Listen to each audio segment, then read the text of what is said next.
Okay, so we had this G35 brought in.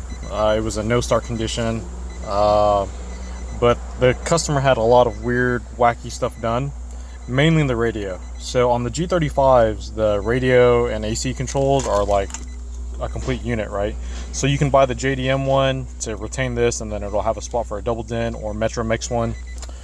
But the big thing here is that whoever did the work before didn't isolate any of these wires. So there was this Bluetooth module here was just like tapped in like this, but it wasn't even like taped up at all. So when I went to go investigate and pull this stuff apart, I found this. So now the radio itself is actually behind the car down there. So yeah, I don't know who did this or what they did or why, but this is definitely not the right way of going about it.